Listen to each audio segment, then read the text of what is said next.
ibu bekerja itu berarti tidak yakin kepada rizkinya Allah gitu. Justru itu yakin karena toh nyawa, istilahnya bertaruh nyawa ya, naik KRL udahlah pulang malam cari duit, cari apa, makanya kan banyak yang mendoakan ya Allah semoga syahid, Iya, amin ya betul robbal ya alamin. Allah. Betapa pedihnya menjadi perempuan di era kapitalisme saat ini. Obrolan Ruang Tamu.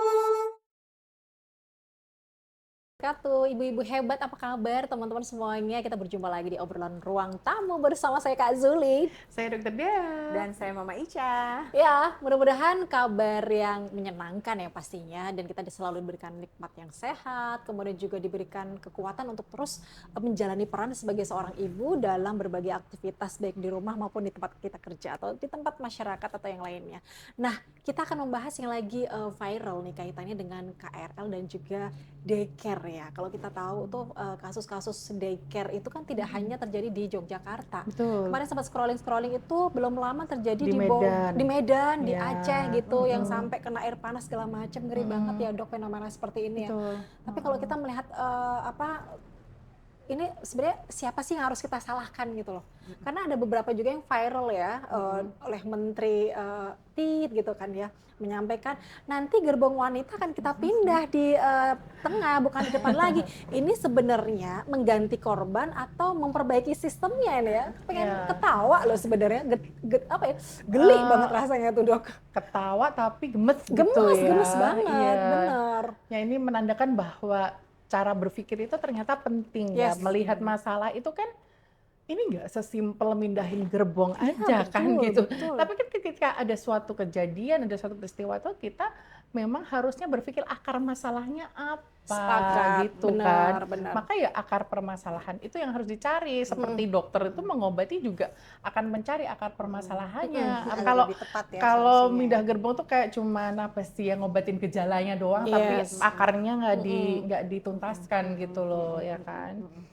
Ya memang kalau kita bicara tentang tantangan perempuan sekarang, ya mau nggak mau tadi KRL dan daycare gitu, bahkan itu sebetulnya fasilitas ya yang harusnya memang juga disupport ya sebagai bagian dari support system perempuan yang memang saat ini dituntut untuk bisa bersanding ya, walaupun mungkin dalam POV yang lain perempuan berkarya itu juga adalah bagian dari aktualisasi diri, jadi memang satu kebutuhan kan buat dirinya gitu. Dan KRL, daycare itu kan support system ya untuk membantu kita sampai ke tujuan transportasi, kemudian daycare juga membantu para ibu untuk bisa tetap mengasuh anak-anak dengan baik ya, tapi miss aja kali ya kemarin itu ya. Pertama nih yang namanya manusia itu dalam berusaha itu kan dia melihat permintaannya banyak nih. Nah mungkin dia gimana nih sejauh ini saya belum terlalu ngikutin lebih dalam sebetulnya kenapa terjadi seperti itu, apakah ada sakit jiwakah gitu loh Dok. Itu kalau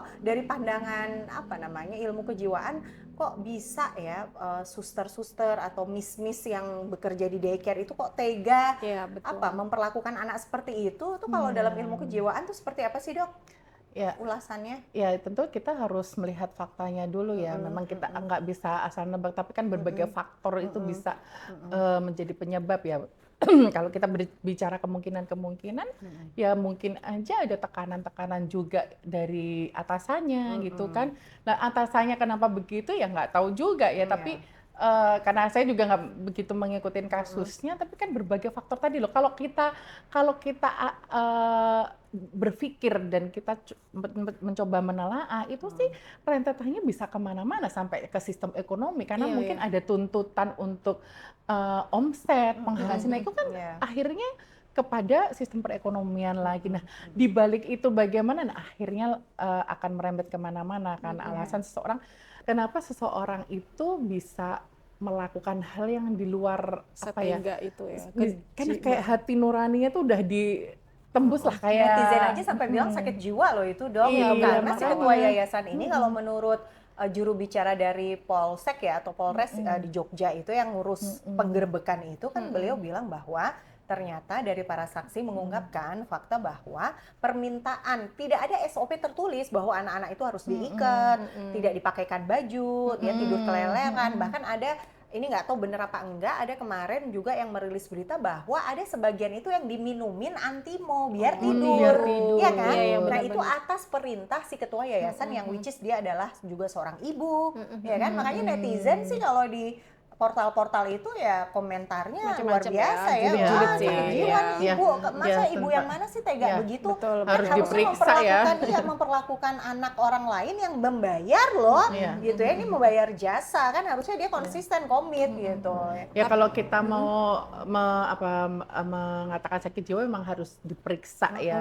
Karena kan kita harus tahu nih alasan apa sih yang dia pikirkan, perasaan dia sampai dia bisa melakukan itu. Jadi ya jangan gampang juga langsung stigma gangguan jiwa ya, karena memang harus diperiksa pada Benar. profesional gitu. Tapi mungkin juga karena ini dok ya, karena memang biayanya lebih murah daripada yang lain, sehingga banyak masyarakat itu relatif ya. lebih mahal, Karena ada teman saya menceritakan bahwa di tempat itu di tempat yang penitipan daycare bermasalah itu adalah lebih murah dibandingkan tempat lain. Tapi ibarat kata satu suster itu memegang 15 anak, bisa dibayangkan. Oh iya lah, kita Iya kan? nggak usah 15 Kewalahan anak, pasti. kita aja jadi ibu Pegang bisa satu punya anak aja butuh Iya, support punya system. iya satu anak Butuh kecil di rumah si kita Viva. aja Iya. kita sudah gitu ya benar, dengan benar. kita harus mengatur ini apalagi 15 anak gitu ya. Tapi yang menarik itu adalah kata-kata netizen ya, dengan berbagai sudut pandang mereka yang kemudian ada yang malah jadi nyalahin orang tua. Saya sempat baca tuh ya, ada yang komentar apakah kalian nggak merasa berdosa, bersalah menitipkan anak kalian, makanya keluar dari pekerjaan. Yes. Wah ini ya jelas nggak ada empati ya. benar.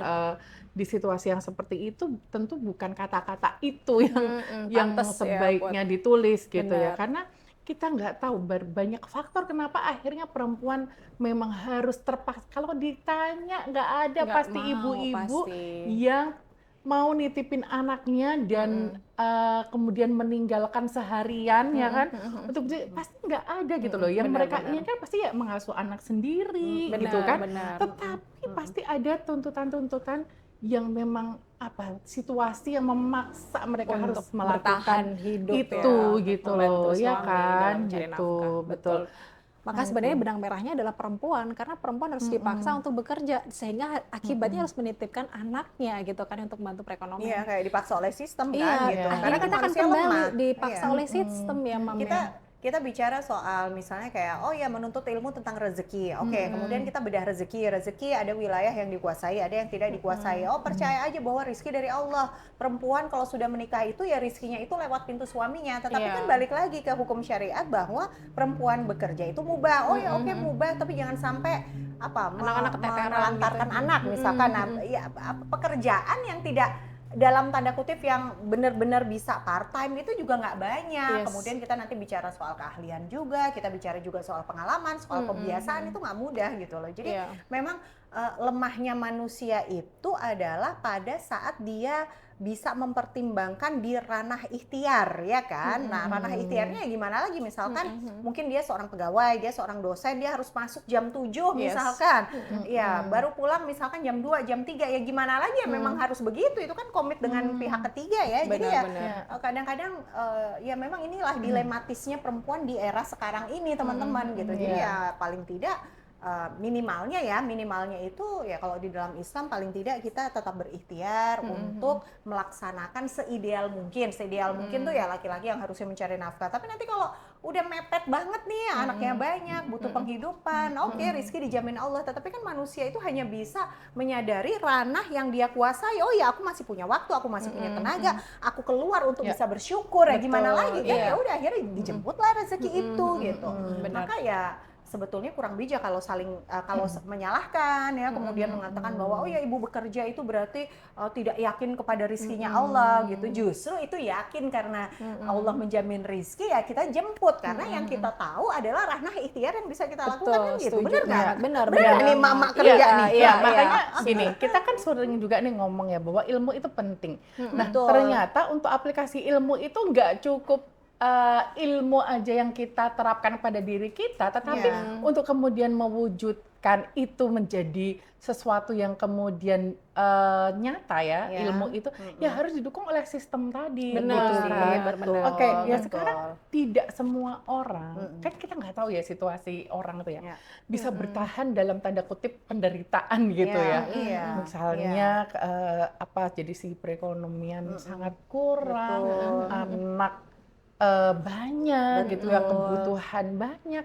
Terus kemudian tadi dia sudah tahu nih ilmu tentang rezeki, dia berpikir dia nggak ngapa-ngapain lah karena aku memang harus mendidik anakku nih di rumah gitu. Tapi terus morat-marit lah, bener-bener malah tidak Iya. bisa memberikan makan bergizi yang baik untuk Betul, anak. iya, Lah, itu kan betul. juga jadinya Betul, karena dolen ujian juga. Allah tuh iya kan? beda-beda gitu. Iya. Karena di Iya, satu sisi betul. yang lain memang sedang viral juga bersamaan dengan tadi ya tuntutan ibu bekerja dan lain sebagainya gitu. Jadi perempuan ini katanya suka salah salah tangkep nih gitu. Dia pikir dia membantu suami itu dengan dia keluar. Harusnya dia bertawakal, dia yakin, dia berdoa, maka rezeki itu dari suaminya gitu kan. Nah, tetapi kan tidak serta-merta ini juga bisa diterapkan Diterima sedemikian mentah-mentah ya, rupa langsung. gitu loh oleh semua perempuan Benar, ya benar. kan. Ya, ada Karena prosesnya. balik lagi satu ada prosesnya Ya. dok. Yang kedua goib Allah mengirimkan ujian Ya, betul. per keluarga tuh beda. Beda, Ada betul. beberapa teman saya nih, ini kisah nyata ya teman-teman,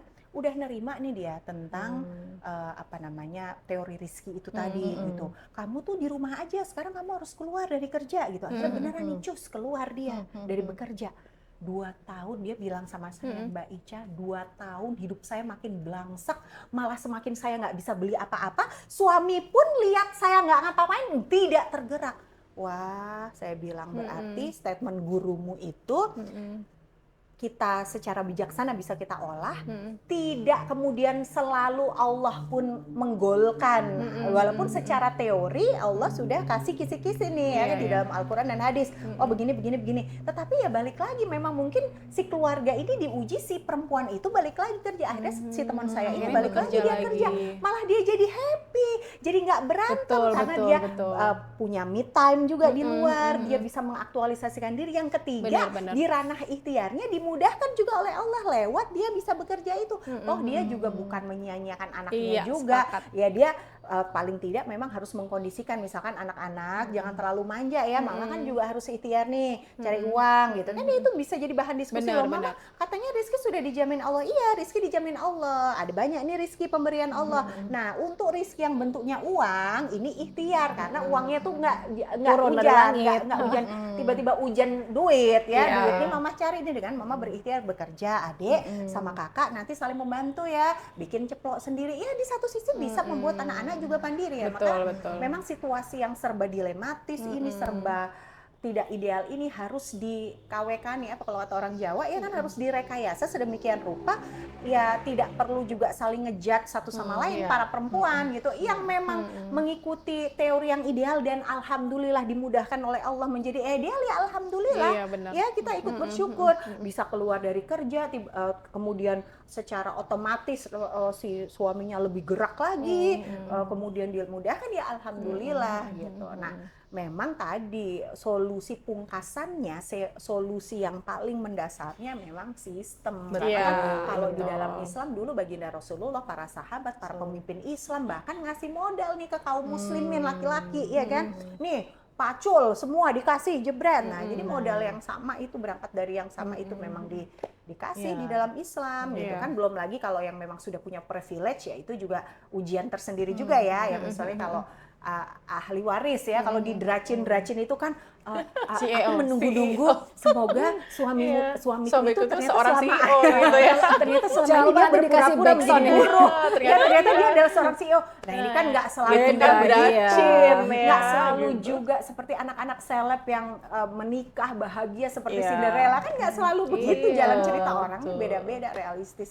Jadi memang di hari ini nih pertama kita tetap harus belajar yang ideal seperti apa sehingga kita bisa menempatkan sesuatu secara benar, tidak zolim kan gitu. Kemudian kita mengusahakan yang ideal itu juga tentu saja kita arahnya ke sana akan selalu. Tetapi yang ketiga, kalau ternyata kondisinya memang belum, maka piye carane direkayasa sedemikian rupa, harus ada support system. Kita harus mengolah batin kita, tetap menjaga jiwa, pikiran, hati menjadi tetap waras agar kita bisa menjadi perempuan solihah. Tadi dengan tetap bersyukur, kelebihan-kelebihan yang tetap diberikan oleh Allah itu tetap kita bersyukur. Yang kedua, kita belajar tetap ikhlas ya, keluar rumah toh nyawa, istilahnya bertaruh nyawa ya, naik KRL udahlah pulang malam cari duit, cari apa, makanya kan banyak yang mendoakan ya Allah semoga syahid, amin ya rabbal alamin.